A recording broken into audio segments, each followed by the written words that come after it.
echo. My life is a party, my home is the club.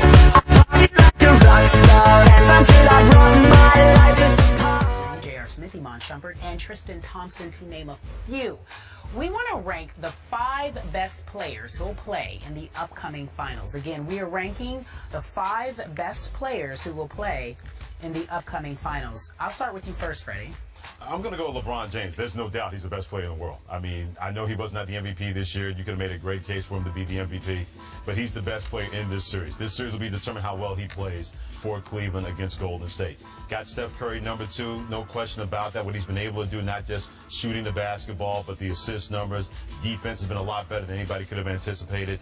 Draymond Green, for me, continues to impress. I don't know about a max contract player. I don't think he's that, but he's going to get a max contract when his contract is all said and done. He can guard so many different positions, not afraid to take shots, not afraid to yap and get in your face. I got him at number 3. I got Tristan Thompson number 4, excuse me. I think he could be an underrated factor. He was so good against the Hawks, they couldn't control him off the offensive boards. He played with such great energy, and he was not afraid. I know it's the Hawks, Carrie. I get it, but they did win 60 in the regular season. Can't discount that. But Tristan Thompson was a guy that became a force they couldn't keep off the boards. And he continued to grow in confidence, and I wonder if Golden State will be able to do that, even though they have a much better front line, a bigger front line. And I got Klay Thompson number 5. I thought his offense has been able to suffer, especially in the series versus Houston, guarding James Harden and chasing him around. I know I don't have Kyrie Irving on this list, and I think that's because he's injured. I don't know what kind of Kyrie Irving are we going to see. Yeah. We may see 20 points one night. We may see him tweak that knee injury, maybe 5 points, only 10 minutes the next night. That's why he did not make my list. If it was 5 most important players, yes. But the 5 best players, LeBron 1, Steph 2, Draymond 3, Tristan 4, Klay Thompson 5. You're 4 and 5. I don't know. Go ahead, Kate. Get back to you. Oh, My top 5. My top 2, really. Steph, LeBron. I got Steph ahead of LeBron. And I'm looking at it as which player do I think is going to be most important at the end of this series.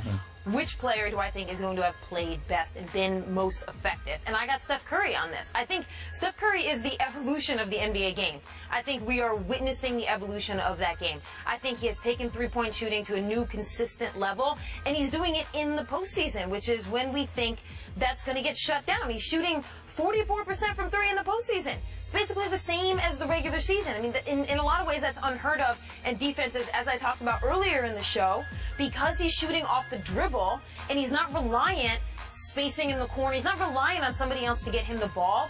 I don't know that Cleveland knows, or anybody knows yet, how to shut that down. How do you shut down a guy who's coming off a pick and roll, dribbling 3 times, putting it behind his legs, step back for a 3? I don't know that defenses can guard that. Now I've spent tons of time talking about Steph Curry, not the rest of that. So I got LeBron 2.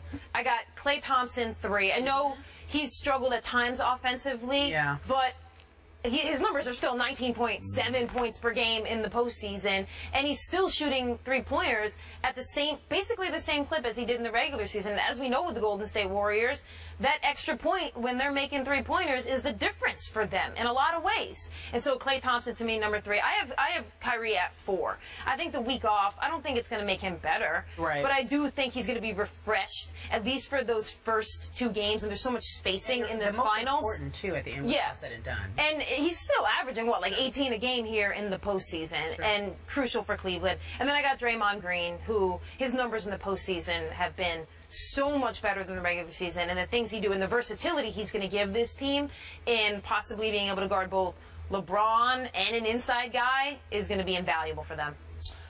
Number 1 was hard for me because Steph Curry is the MVP, and he's had a better season than LeBron. I don't think that's debatable by any metric this particular season. But LeBron is still the best player in the game. So it's kind of a loaded question as to who the best player is in this series or whatnot. But I'm still going to go with LeBron because he's a dynamic force still, even though he's not been as efficient as he's been in past postseasons.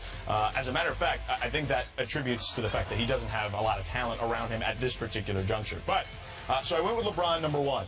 Steph Curry, again, splitting hairs, I put him at number 2, and I agree with Kate. I think this is a team that's going to break that mold.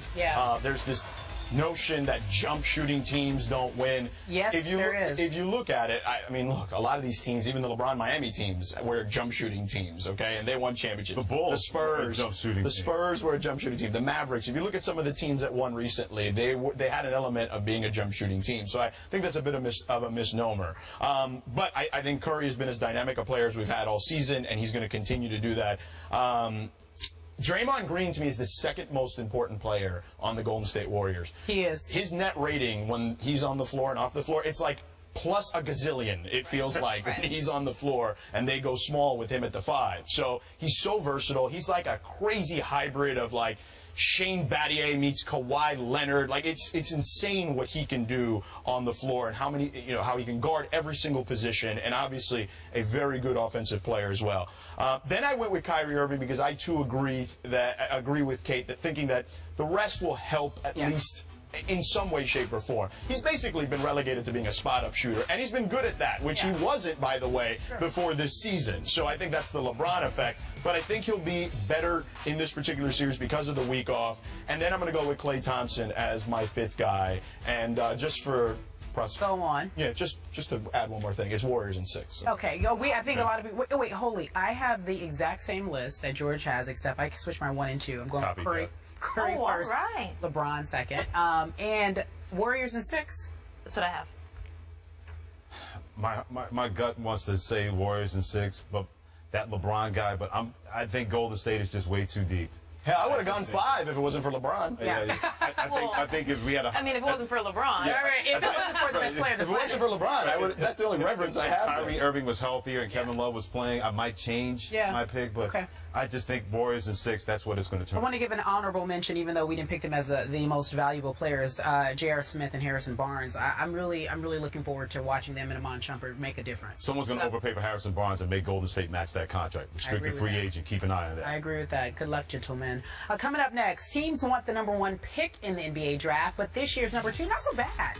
So, who has the number 2 pick? Wait, what is it? The Fighting Carry champions of Los Angeles. The Fighting Carry champions of Los Angeles. Who were the Lakers? Kobe's got the number 2 pick.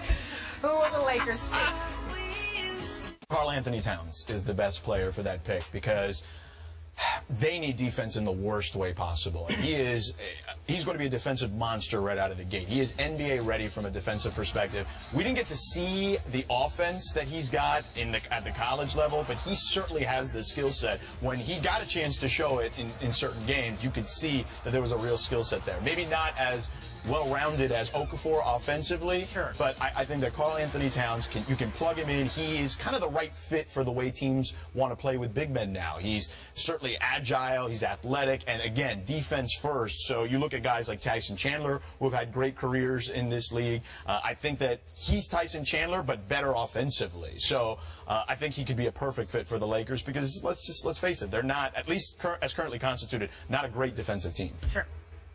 I'm taking D'Angelo Russell with that number 2 pick because I think Karl Anthony Towns is the best player in the draft. I said that back in February. If I had my choice, number 1 pick, Karl Anthony Towns or Jahlil Okafor, I'm taking Karl Anthony Towns. I think his upside is going to be tremendous, and he's a big guy that can play defense. He's no slouch there. He can make free throws. You have a big guy that can make 80% from the free throw line. You'll take 72% from the free throw line.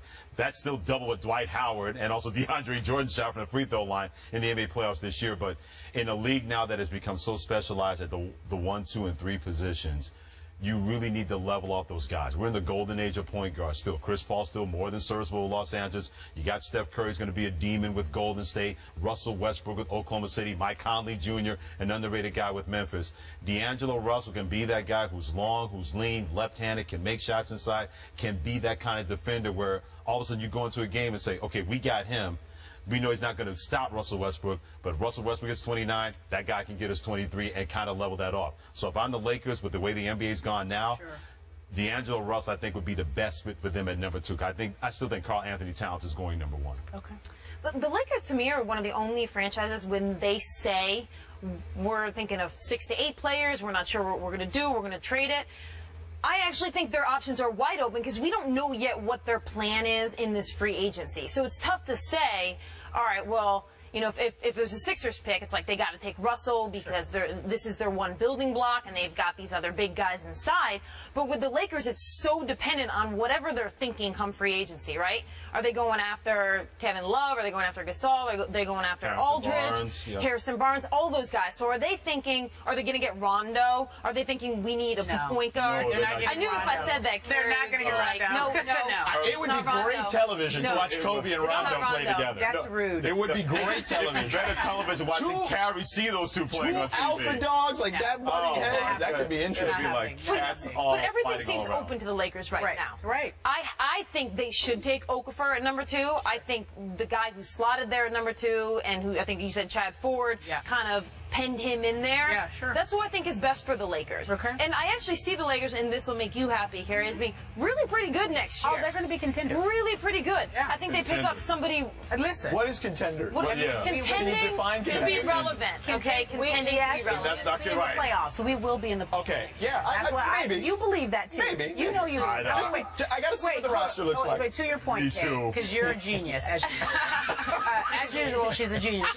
Excuse me, can you guys kill both of their mics? And let's just hear Kate. No, I'm kidding. I thought you said, can you kill George and Fred? I'm like, that's a little But extreme. Okafor is so perfect for them, that his offensive talents, and we saw how well Kobe worked with Gasol, and Okafor is so skilled offensively that I think he's the perfect fit for them. And obviously, defense is key, but it's also something that you've seen with Golden State. You need guys who focus on it, but you can also work with guys. So I reached out to Jeff Goodman. He is our college basketball expert.